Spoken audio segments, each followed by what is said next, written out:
नमस्कार दोस्तों, स्वागत एवं अभिनंदन पुनः मेरे YouTube चैनल अक्षय ज्ञान पे। निष्ठा FLN 3.0 मॉड्यूल 7 प्राथमिक कक्षा में बहुभाषी शिक्षण मॉड्यूल, जिसे हमें 31 जनवरी तक पूर्ण करना है। आप सभी को नववर्ष की हार्दिक शुभकामनाएं एवं बधाई। देखते हैं इसमें जो गतिविधि में प्रश्न आए हैं। यदि बच्चों को अपनी मातृभाषा से बेहतर पकड़ बनेगी तो उनकी अन्य भाषाएं सीखने में मदद मिलेगी। सही बात है ये। नेक्स्ट हमारा आएगा, इसको नेक्स्ट करके, शिक्षण में L1 का इस्तेमाल करने से बच्चों की भाषा संबंधी कौशल तो बेहतर होते, पर अन्य भाषाओं में अकादमिक उपलब्धि नकारात्मक रूप से प्रभावित होती है, तो ये गलत है। नेक्स्ट हमारा आएगा, यदि कक्षा में केवल स्कूल की भाषा का प्रयोग किया जाता तो और अपने बच्चों की भाषा मातृभाषा का प्रयोग वर्जित किया जाता है, तो ये बात आपकी गलत होगी। बच्चों का आत्मविश्वास बेहतर होता है, तो इसे क्या होगा, इसका उत्तर होगा हमारा गलत। इसमें हमने 3 में से 3 स्क्वायर किए, ये पहली गतिविधि थी। अब इसमें एक गतिविधि और भी है, इसलिए मैंने गतिविधि सबसे पहले रखी है। अपनी समझ की जांच करें। ये है आपका गतिविधि 6 में है, सही विकल्प का चुनाव कर वाक्य को पूरा करें। यदि कक्षा में बहुभाषी शिक्षण के सिद्धांतों को लागू किया जाएगा तो क्या होगा, बच्चे रटने की पद्धति, जो दूसरा ऑप्शन है सही है। बहुभाषी शिक्षण वाली कक्षाओं का एक महत्वपूर्ण गुण है, इसमें आपका जो पहला ऑप्शन है, सीखने सिखाने के लिए भाषाओं का मिला जुला प्रयोग करना, तो इसमें जो ये प्रश्न है वो सही होगा। नेक्स्ट है, बहुभाषी कक्षा में बच्चों को प्रतिदिन स्कूल की भाषा के शब्द लिखने को अभ्यास कराता नहीं। बच्चों और स्कूल, ये जो दूसरा ऑप्शन है वो सही था हमारा। इसमें भी हमारे 3 में से 3 है, तो हमारी ये 2 गतिविधियां दी थी, उसको हो गया। अब हमारे इस तरह से जो प्रश्न आते हैं वो इस तरह से हैं। आपका जो जब खत्म हो जाए पूरा मॉड्यूल तो 20 में से 20 जो प्रश्न आते हैं हमें 20 करने होते हैं। इसमें पहला प्रश्न है, इसका सही उत्तर हमारा आएगा प्रश्न गलत। इसमें से कितना बताना है, बच्चे अपनी भाषा में सोच विचार के कौशल सीख लेते हैं, उन्हें दूसरी भाषा का इस्तेमाल कर लेते हैं। मातृभाषा में अध्यापन से बच्चों को अन्य भाषा सीखने में कठिनाई होती है। बच्चों की प्रथम भाषा की मजबूत नींव उसे अन्य भाषा सीखने में मदद करती है। तीसरा वाला ऑप्शन सही होगा। आरंभिक कक्षा में बच्चों को स्कूल से अपरिचित भाषा सिखाने के लिए उनके घर की भाषा का सहारा लिया जाना चाहिए। ये हमारे 4 है, इसमें से हमें गलत बताना है। तो पहला जो ऑप्शन है, बच्चे अपनी भाषा में सोच विचार के कौशल सीख लेते हैं, उन्हें दूसरी भाषा में भी इस्तेमाल कर लेते हैं। नेक्स्ट हमारा आएगा क्वेश्चन, इस कोर्स में हमने क्या सीखा। बच्चों का आकलन केवल अंग्रेजी भाषा में किया जाना चाहिए। जहाँ तक संभव हो सके कक्षा में बच्चों की भाषा में प्रयोग करना चाहिए। हर हाल में 1 से 10 तक शिक्षण का माध्यम बच्चों की भाषा होनी चाहिए। जिन क्षेत्रों में बच्चों की भाषा का शिक्षण माध्यम नहीं बनाया जा सकता, वहाँ बच्चों की भाषा का तौर पर मौखिक प्रयोग करना चाहिए। चौथा ऑप्शन सही होना चाहिए।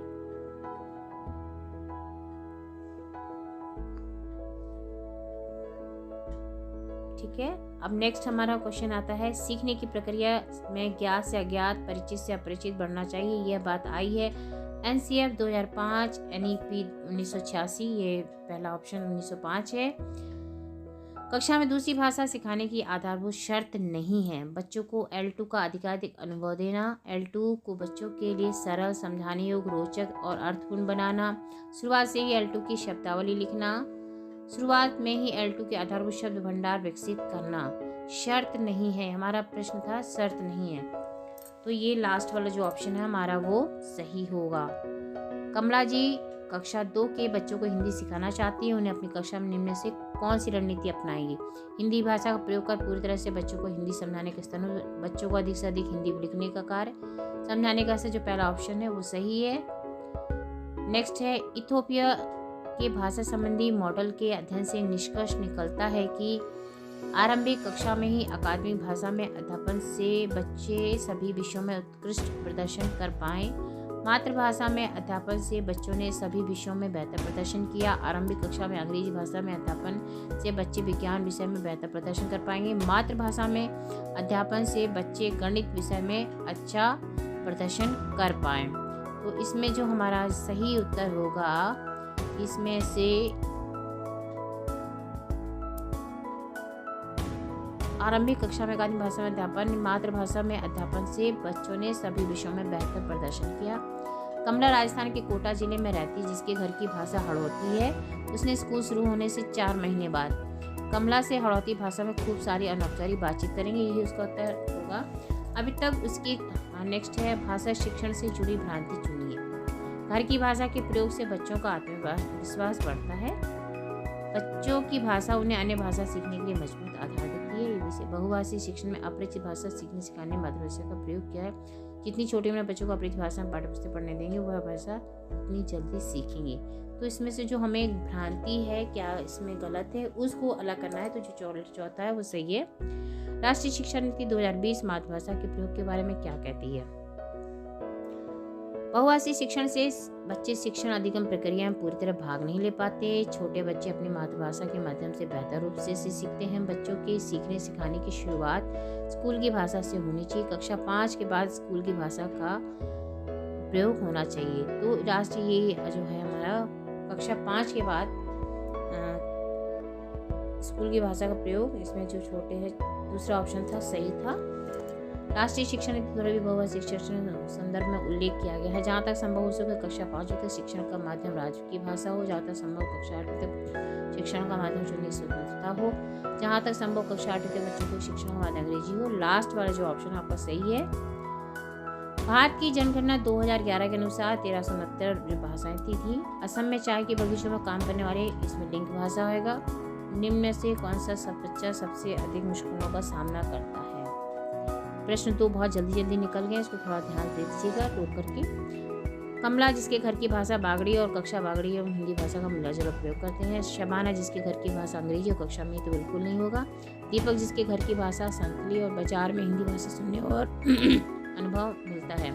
रमेश जिसके घर में समुदाय सब भोजपुरी, ये जो चौथा ऑप्शन होगा ये सही होगा, क्योंकि घर समुदाय की भोजपुरी है और अंग्रेजी कक्षा में पढ़ाई जाती है। तो बच्चा इसमें ज़्यादा अपने आप को मुश्किल समझेगा। तो हम इसका जो चौथा ऑप्शन है इसको सही कर देंगे और आगे बढ़ेंगे।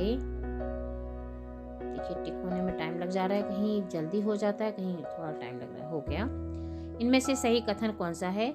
भाषाएं परस्पर एक दूसरे से मिले जुले रूप में ही विकसित होती हैं। ठीक है, ये उत्तर सही होगा। मातृभाषा में लंबे समय तक शिक्षण करने से हिंदी और अंग्रेजी भाषा सीखने के लिए समय नहीं बचता। एक भाषा का मजबूत विकास दूसरी भाषा को सीखने में कठिनाई पैदा करते हैं।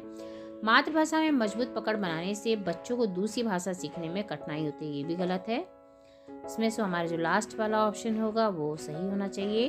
भाषाएं परस्पर एक दूसरे से मिले जुले रूप में ही विकसित होती हैं। मातृभाषा में लंबे समय तक शिक्षण करने से हिंदी और अंग्रेजी भाषा सीखने के समय नहीं बचता, ये तो गलत ही है। इसमें जो चौथा ऑप्शन है वो सही होगा। देखिए कर्सर का है, जल्दी से टिक मारे तो हम आगे बढ़ें। कभी जल्दी भाग जाता है हमारा कर्सर और कभी थोड़ा टाइम ले लेता है। देखिए चौथा सही हो गया। लिंग भाषा का प्रयोग किस परिस्थिति में किया जाता है? जहाँ विभिन्न भाषा संबंधी समुदाय के लोग एक साथ रहते हों, तो वहाँ पे हमें लिंग भाषा का प्रयोग होने से पहला ऑप्शन है। जब किसी एक समुदाय की भाषा को मानक माना जाता हो, जब किसी एक समुदाय की भाषा को शिक्षण का माध्यम, यानी पहला ऑप्शन सही था। ज्ञान के सृजन लिए किस भाषा का पुल होता है? जो परिचित भाषा होती है वो हमारा ज्ञान के सृजन के लिए भाषा का पुल मानते हैं। ये पहला क्वेश्चन ठीक है। बहुभाषी शिक्षण के संदर्भ में से गलत वाक्य चुने। विद्यार्थी उस भाषा में सर्वश्रेष्ठ ढंग से सीखते हैं जिसे वो अच्छी तरह जानते हैं। इसमें से हमें गलत करना है। शिक्षक और बच्चों द्वारा भाषाओं का मिला जुला प्रयोग होती है, ये भी सही है। प्रथम भाषा में जितना अधिक अध्यापन शिक्षण होते हैं, शैक्षणिक परिणाम भी उतने बेहतर होते हैं। अलग अलग भाषाओं को कक्षा में जगह देने से बच्चों को सीखने, ये हमारा जो चौथा है ये गलत है। इसमें से हमें गलत ही चुनना था, एक्चुअल में यही गलत है।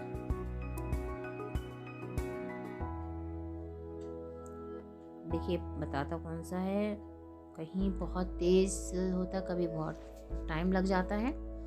ये 4 ऑप्शन सब में दिए गए हैं और जब हम दो बार तीसरी बार करते हैं तो ये ऑप्शन ही चेंज हो जाते हैं, प्रश्न वही रहते हैं, यहाँ से वहाँ हो जाते हैं, बस और कुछ नहीं। ये देखिए चौथा सही है। इनमें से मिश्रित भाषा का उदाहरण नहीं है। L2 में बोलते हैं और बच्चे L2 में जवाब देते हैं, ये तो है नहीं। L1 में बोलते हैं, शिक्षक L2 में जवाब दे भी नहीं है। L1 में बोलते हैं, शिक्षक L2 में ये भी नहीं। L1 और L2 का मिला जुला प्रयोग करते हैं। हमें L1 और L2 ये दोनों हैं, ये चीज़ का मिला जुला प्रयोग करते हैं। L2 बोलते हैं और L2 वाला जो पहला था। इनमें शोधकर्ता वुल्फ का कथन कौन सा है? शिक्षा में भाषा ही सब कुछ नहीं है, लेकिन भाषा के बिना शिक्षा, ये जो पहला ऑप्शन है हमारा कुछ नहीं है, ये सही है। शिक्षा में भाषा ही सब कुछ नहीं है, लेकिन भाषा के बिना शिक्षा में सब कुछ भी नहीं है। ये जो पहला ऑप्शन है ये सही। शिक्षा चाहे गणित का हो, ये बुनियादी साक्षरता और संख्या ज्ञान NEFL मिशन की सफलता के लिए आवश्यक है। बच्चों की परिचित भाषा का प्रयोग करना, ये उसका उत्तर सही है। तो हमने इस तरह से अपने सारे प्रश्न कर लिए और मैंने 20 में से 19 नंबर लिए हैं और इसमें हमें 70% करने से हमारा फिट मिल जाएगा। धन्यवाद।